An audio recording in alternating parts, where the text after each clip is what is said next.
اللهم صل على سيدنا محمد يا رب صل وسلم دائما ابدا على حبيبي. باہر جاتے ہوئے عورت کو کپڑا عبایا چادر وغیرہ کتنا نکالنا چاہیے؟ دیکھیں عورت کا جو پردہ ہے نا، ایک ہے بیسک پردہ بنیادی جو ہر عورت نے کرنا ہی کرنا ہے.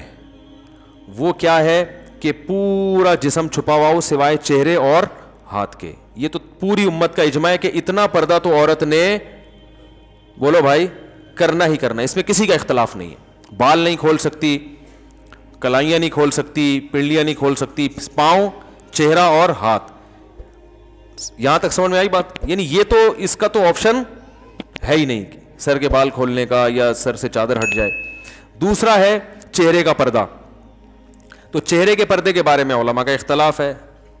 امام ابو حنیفہ رحمہ اللہ کی رائے یہ کہ چہرے کا پردہ فرض نہیں ہے. امام شافعی اور امام احمد بن حنبل کی رائے یہ کہ چہرے کا پردہ بھی فرض ہے. بالکل ایسے ہی وہ کہتے ہیں اس میں بھی سرے سے کوئی آپشن عورت کے پاس ہے ہی نہیں. وہ چہرہ لازمی ہر قیمت پہ اس نے چھپانا ہے. اس میں گنجائش کا پہلو نہیں ہے. جیسے سر کے بال چھپانے ایسے چہرہ بھی چھپانا. امام حنیفہ کی جو اصل رائے ہے وہ یہی ہے کہ چہرے کا پردہ فرض نہیں ہے اصل کے اعتبار سے. تو چہرے کا پردہ جو فرض ہے وہ جہاں فتنے کا خوف ہوگا تو وہاں فرض ہوگا، جہاں فتنے کا خوف نہیں ہے وہاں فرض نہیں ہے. فتنے کا خوف ہو پھر بھی فرض نہیں ہے، ایسی کسی فقیہ کی رائے نہیں ہے.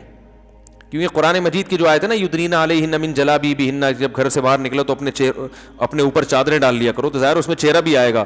تو وہ فتنے کے خوف ہی کے موقع پر اللہ نے فرمایا. تو جہاں بھی فتنے کی نوعیت چاہے کسی بھی نوعیت کی ہو تو اس پر علماء کہتے ہیں کہ جوان عورت کے چہرے میں فتنے کا خوف بہرحال موجود ہے. سارے تو مسائل چہرے ہی سے پیدا ہوتے ہیں نا. تو اس لیے فتنے کی وجہ سے چہرے کے چھپانے کا حکم دیا جائے گا. اور فتویٰ اسی پر ہے کہ اگر کوئی جوان عورت چہرہ نہیں چھپاتی تو وہ گناہ گار ہوگی. امام حنیفہ کا جو قول ہے نا چہرہ فرض نہیں ہے وہ اس صورت میں کہ جب فتنے کا خوف نہ ہو. یعنی یہ اس میں ایک نرم پہلو نکلتا ہے کہ بعض دفعہ ضرورت ہوتی ہے چہرہ کھولنے کی، بعض دفعہ خوف ہی نہیں ہوتا بالکل بھی.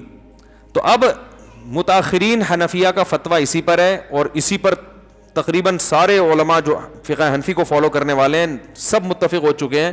اور آج سے نہیں، آج سے 700-800 سال پہلے یہ فتویٰ دیا جا چکا ہے کہ اب عورت کو چہرہ کھولنے کی اجازت نہیں ہے. کیونکہ نبی صلی اللہ علیہ وسلم کے دور میں باندیاں ہوتی تھیں، بیویاں بہت کثرت سے، تو حلال اتنا زیادہ ملتا تھا کہ حرام کی طرف لوگوں کے قدم نہیں جاتے تھے اور وہ مواقع بھی نہیں تھے برائی کے. اب حلال میں پابندیاں لگ گئی ہیں اور حرام، تو اب لوگوں کی نظر اتنی صاف نہیں ہے. اب کوئی جوان عورت جائے گی تو بہت زیادہ امکان ہے کہ لوگ بری نیت سے اس کو دیکھیں گے. تو اس لیے عورت پر چہرہ چھپانا اس زمانے میں فرض ہے. بات آئی سمجھ میں؟ تو یہ تو ہو گیا. لیکن اس میں چونکہ اختلاف ہے اور ایک پہلو نکلتا ہے تو جہاں شدید مجبوری ہوگی تو وہاں گنجائش دی جائے گی. مجبوری کا مطلب کوئی ایکٹر ہے، اداکارہ ہے، فلم ایکٹریس ہے، وہ توبہ کر رہی ہے تو اب اس بیچاری نے جہاں ایسی بے حیائی میں زندگی گزاری اب اس کو تھوڑا نرمی کی طرف کہ بھائی چلو تم وہ پردہ کر لو جو سب کا جس پر اتفاق ہے. Some thing is better than nothing. اب آپ اس کو مکمل کہیں گے جی وہ سر کے بال سے لے کے پاؤں کے ناخن تک تو اس کے لیے مشکل ہوگا. بات آ رہی ہے سمجھ میں؟ تو ایک علماء صلحاء کے گھرانے کا معاملہ کچھ اور ہے، ایک بالکل لبرل عورت جو بیچاری توبہ کر رہی ہے تو اس کو تو گنجائش کا پہلو دیا جائے گا نا. بھائی پہلے تو بالکل ہی ڈانس کرتی تھی، ناچتی تھی، گاتی تھی، ایکسپوز کرتی تھی، چلو اب اتنا ہو کہ چہرہ کھول لو باقی جسم ڈھانپ لو. تو ایسے موقع پر اس کو گنجائش دی جائے گی، گنجائش کے فتوے سے فائدہ اٹھا کے. سمجھ لیں؟ یا کسی عورت کے لیے اور مشکلات پیش آ رہی ہیں معاشرے میں، بہت جینا حرام کر دیا، بعض دفعہ رشتہ دار طلاق تک دے دیتا ہے شوہر پردہ کرنے پر. تو جہاں عورت کو یہ خطرہ ہو کہ میاں طلاق ہی دے دے گا تو عزیمت تو یہ کہ لے لے طلاق. لیکن وہ خطرہ ہے کہ بھائی طلاق کے بعد میں کہاں جاؤں گی، کسی برائی میں نہ پڑ جاؤں. تو پھر ایسی صورت میں بھی اس عورت کو گنجائش دی جاتی ہے بھائی مجبوری ہے، تمہارا شوہر نالائق ہے، زبردستی کر رہا ہے، تو چہرہ دیور کے سامنے ایسی مجبوری میں کھولنے کی گنجائش ہوگی. انشاءاللہ گناہ بیوی کو نہیں ہوگا، شوہر کو پھر بھی گناہ ہوگا کہ مجبور کیوں کر رہا ہے اس کو. تو یہ ہے. تیسرا پردہ ہے وہ ہے تقوی.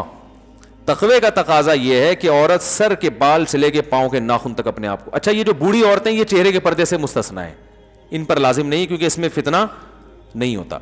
تو تقوی کا تقاضا یہ ہے کہ سر کے بال سے لے کے پاؤں کے ناخن تک اپنے آپ کو ڈھانپ لے، جیسے عرب عورتیں کرتی ہیں. دیکھا ہوگا دیندار عرب عورتیں ہاتھوں میں دستانے ہوتے ہیں. بعض حضرات یہ بھی کہتے ہیں اتنا پردہ اسلام میں نہیں ہے, پورا جن بنا دیا اس کو, ایسا یہ غلط ہے.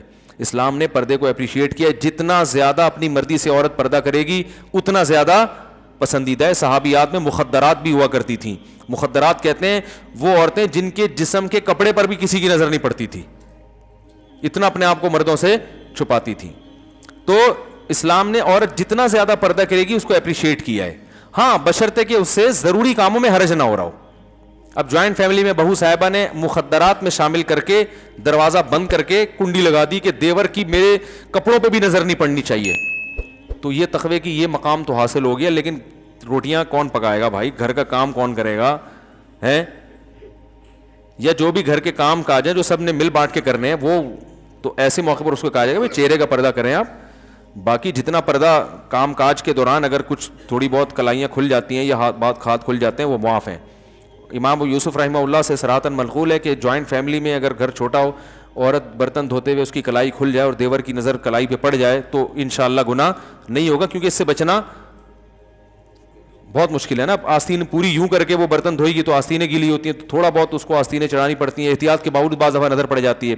ہمارے یہ بھی فرمایا کرتے تھے عورت جوائنٹ فیملی میں پردہ کرے, چہرہ چھپائے, لیکن اگر بے احتیاطی میں چہرے پہ دیور کی نظر نہ چاہتے ہوئے غلطی سے پڑ جاتی ہے تو کوئی بات نہیں, معاف ہے. کیونکہ اب گھر میں رہتے ہوئے اتنی بے احتیاطی ہو جاتی ہے, اس میں زیادہ مسئلہ کھڑا کریں گے تو گھر کا ماحول خراب ہوتا ہے. تو پردہ کرے چہرے کا, لیکن اگر کبھی غلطی سے بے احتیاطی ہو جائے تو انشاءاللہ معافی ہے. لیکن میں آپ کو ایک بات بتاؤں, جو محتاط لوگ ہیں نا, ہمارے ایسے بہت سے اساتذہ ہیں جن کے گھروں میں کئی بھائی ہیں ماشاءاللہ, بیویاں بھی ساتھ رہتی ہیں, وہ کہتے ہیں 10 سال ہو گئے ہم جوائنٹ فیملی میں کبھی ہماری نظر اپنی بھابھی پہ نہیں پڑی. وہ بتاتے ہیں کہنے غلطی سے بھی نہیں پڑی. تو تمیز اگر ایک دفعہ مارکیٹ میں آ جائے نا تو وہ ایسا غلطی سے بھی ہوتا نہیں, لیکن بہرحال ہو جائے تو معاف ہے.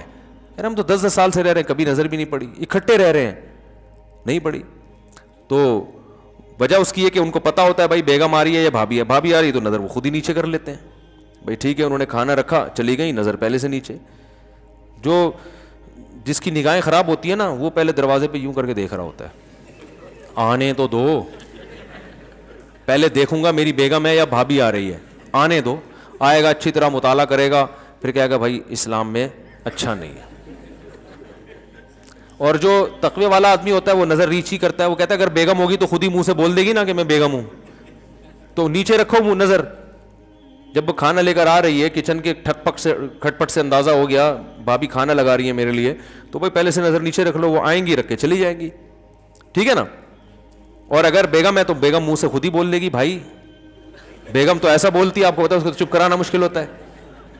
بولے گی بڑے شریف بن رہے ہو ہیں, وہ بولے گی نہیں, وہ ایسا بولے گی کہ بلوائے گی آپ کو پھر وہ. خیر, تو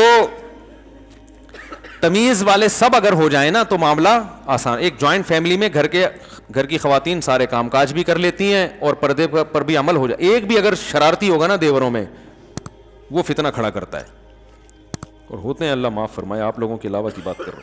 مفتی طارق مسعود صاحب کے بیانات سننے کے لیے youtube.com/مفتی طارق مسعود کو سبسکرائب کریں, اور اگر آپ لائیو ویڈیو کو کبھی بھی مس نہیں کرنا چاہتے ہیں تو سبسکرائب کرنے کے بعد بیل آئیکن پہ کلک کرنا مت بھولیں. جزاک اللہ.